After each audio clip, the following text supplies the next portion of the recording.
Happy New Year. I'm wearing glasses, get over it. It's 2018, it's January, it's the second day. How was your Christmas? The new, well I say it's a new London Bridge station. London Bridge has obviously been here for ages, but look at it, look at the sweeping, look at it, it's just the new bit. It's finally open, and I just came to London Bridge this morning just to look at the new London Bridge station, and I bumped into Chris, who of course I was in the helicopter with last week. Thank you for kneeling down.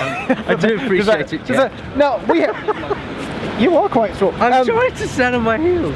We didn't plan this, did we? No, we didn't. I rocked up this morning, and you're like, "Hey, do you want to come and look around the new London Bridge station?" So you're just going to give me a really quick. Queerly? A queerly. What's I going to say? A really quick. You're going to give me a Queerly Rick tour. A Queerly Rick tour. A Queerly Rick tour. London Lidge.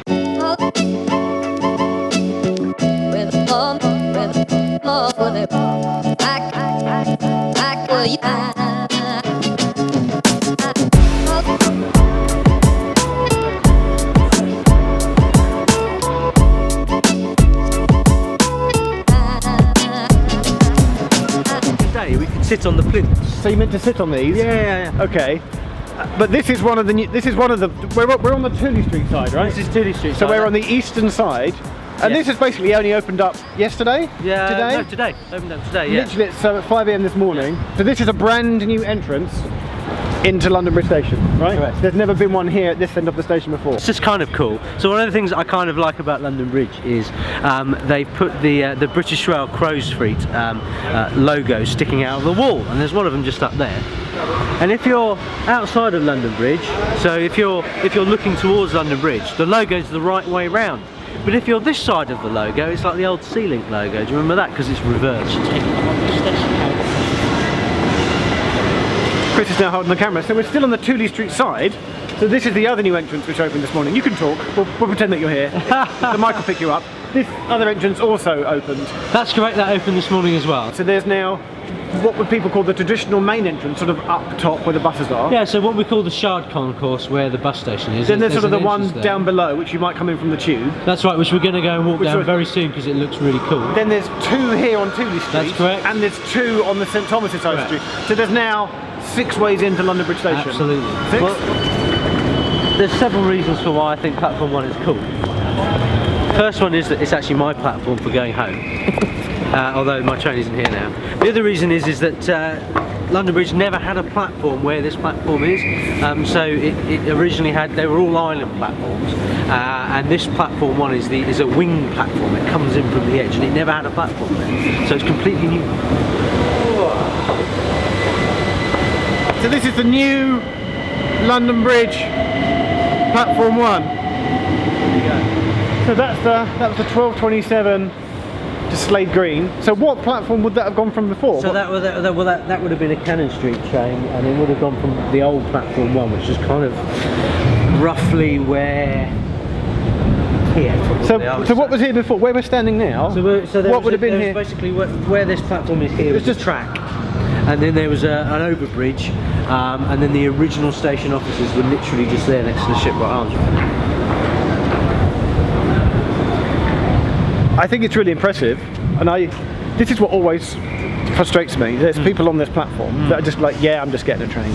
And they don't realise, or do they? Do they sort of subconsciously realise that it's new, it's impressive, that so much work has gone into this, and it looks really impressive? I don't know, if you're into trains and infrastructure, you'd probably notice, but if you're a commuter, you just want your train to arrive on time and go home. Exactly. And that's the key thing, is that we have to, the station building is nice, but it means nothing if we can't run a train service, and that's absolutely crucial. If you see something that doesn't look right, please speak to staff or text British Transport Police on 61. Are you saying I don't look right? You definitely We will sort it. See it, say it, sort it.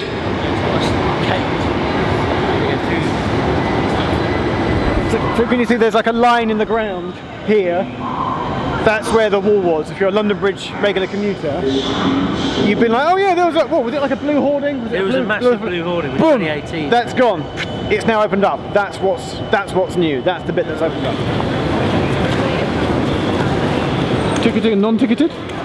Ticketed and non-ticketed. So London Bridge is slightly different from other railway stations in the country. Most stations will have their ticket gates right at the end of the platform. So you come in the station, there's a big screen, right? Yeah. Everybody stands there, and only when their train is called do they go, oh, I've got to get my ticket or my Oyster pass or whatever, and then you go through the ticket. There does seem to be this strange sort of staggered arrangement. So London Bridge is very different. We've gone for more of an airport approach. And if you look on both sides, this is the what we call non-ticketed side, and as you can see, it's not particularly big. The biggest part of the station is the ticketed side. So like an airport, you come in, you go through the barrier, and then you look at where your train's going from, what platform it's going from, and you get your coffee and your bagel or whatever like that. So the idea is it's more of an airport experience, like you put your ticket in and It does feel like an airport, yeah. Is there a duty free?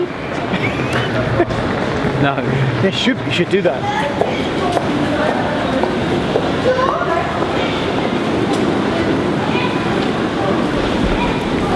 Was it always like this?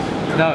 What, this is amazing. What? This is all like... It's all new. It's all like an art gallery. Suddenly, it feels a little bit like St Pancras. Sorry if that insults you, because it's another bit on it. That's another Thameslink station. This is really pretty. If you look at the art, you look at the way it's done, you've got one support and then it goes four ways, so you've got, and all the arches are interlinked.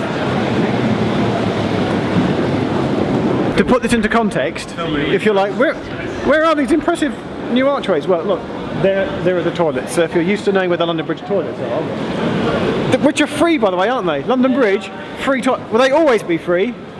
Why do some stations charge for toilets and others don't? It depends on the policy of the route that controls and manages those stations, whether they think that the... It depends on whoever is the manager for that station. Yeah. Because Victoria used to be paid, and then they made it free when Southern were at the peak of their strikes. And then the huge controversy is that we all know is that King's Cross is like 50p, is it? Or is it 30p? But you just walk over the road, St Pancras, totally free. Why is that? Is it Cannon Street or Blackfriars that's also free? Cannon Street is free. Cannon Street is free. All the rail south east route stations are free too. No, but Blackfriars isn't. Blackfriars is... Blackfriars is not managed by St. Oh, because Blackfriars is Thameslink, TTL, yeah. See. There appear to still be white hoardings in this area. Why is this area not finished? This is actually what this used to be a road. This is Stainer Street, and this was actually a road through underneath London Bridge. You probably would have driven down it at some point. It was also, I believe, in the Coldplay video for Fix You. I think Chris Martin was dancing about in what was this road. And this is being refurbished at the moment, and they're waterproofing it and doing things like that, so that eventually it will be not a road again, it'll be a pedestrian walkway through from Tooley Street to St Thomas's Street, and you won't have to go on the station. But that's still being worked on, which is why there's still a deck here and why it's still white. Shopping.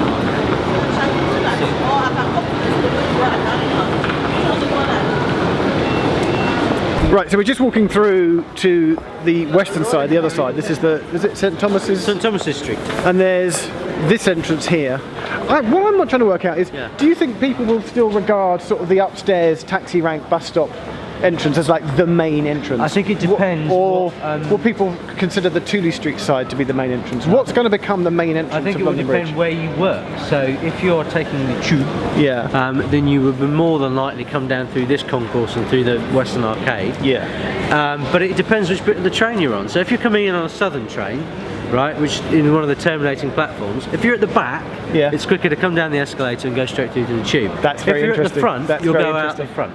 Do you know what? This is getting very Crossrail-y, because I'm becoming more obsessed with Crossrail about... Yeah, because the platforms are so long, you can come down... This is going to be my 2018 obsession, which end of the Crossrail train to be at. So you're saying it's the same here at London Bridge, depending which bit of the train you're on? Well, if you're a southern customer, if you're a southeastern customer, you've only got the opportunity to come down to this concourse, because there is no other exit. But if you're southeastern... If you're a southern customer, then you could choose, well, if I go at the back of the train, then I'll come down the escalator and go out this way. But if I'm, say if I work on Tooley Street or something like that, but if I'm at the front of the train, and I'll go out the Shard concourse and go down there. You'll work it out. If you're a commuter to London Bridge, you need to spend time working out... Spend a week or so going out different routes and see what works every day go out a different exit and see which one works for you. That's our tip. That's our tip. Alright. This is the warm wall. Wow. I know. So not a lot of people know this is here. Yeah, I mean we don't make a big deal of it, but this was from the original station, and they took it down off the wall of the original station and moved it here, and gave it its own kind of bronzed effect surround and nice LED lighting around it, and I think it's rather wonderful. It's even got spotlights on it, so someone took a lot of time over making this look really nice, and I think it's a really fitting tribute. We haven't hidden it away, we've given it its own corner where you can be quiet with it and peaceful, and it's lit really nicely as well, so it really feels special.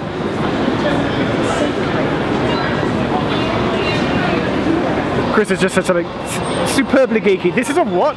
It's a Virendale truss. So a Tyrrendale. Virendale truss, and it's so a Tyrrendale thrust. Yes, it's a Virendale truss, and it's I believe it's Belgian, and it's used in making certain bridges, etc., and in this case, in holding up part of our roof. Okay. The last confusing thing I want to ask about the new London Bridge station is Thameslink. Yes. And the fact that I could see over there's some tensor barriers across platforms 4 and 5. So why aren't platforms 4 and 5 actually open yet? Because Thameslink trains are not timetabled to call there yet. So, but the tracks through them are operational, and you could run a train down there tomorrow if you wanted, and they probably will. So when are Thameslink trains going to call at London Bridge? May this year. Why not until May? Why not now? Because we've only just opened the railway, and the company behind Thameslink need to train all their drivers and get all their trains in place so they can change the timetable incrementally. What will happen in May is that that's the first time that they start changing the timetable around on Thameslink, and some of them will start running through London Bridge, and then between May this year and then the end of 2019, the Thameslink timetable is going to build up incrementally, bit by bit, basically because making a huge timetable change with a massive increase in frequency of trains at the same time you're opening a railway station. It was just too much to do in one go. It would have blown everybody's mind. So the whole idea of the Thameslink programme is that in a peak hour, you'll be able to run 24 trains an hour through the core between Blackfriars and St Pancras, and the idea is there'll roughly be a 16-8 split. So 16 will come through London Bridge, 8 will come up through Elephant and Castle, and many of them will be the Sutton Wimbledon Loop ones, and some of the others will be going elsewhere. And the reason why I'm doing this in front of the map is because so as of May, this map will need to be updated because the purple is Thameslink, am I correct? Correct. So that they'll now need to add the line back in from London Bridge that curves up through into Blackfriars. There'll be loads of lines all over. But you'll be able to get a Thameslink train again between London Bridge and Blackfriars. Yeah, absolutely. Yeah. Which you haven't been able to do for many years. Right. Yeah. That's the key thing. But that's not until May. And the junction that they used to run over between London Bridge and Blackfriars was literally a single track. Yes. And now past my old office. And now it's double. Now it's a double track. Yeah. All new. Left-handed handshake again. Thanks very much. Jeff isn't crouching this time, so you can see how much taller than he is. That's bad. Bye, Chris. Bye, Jeff.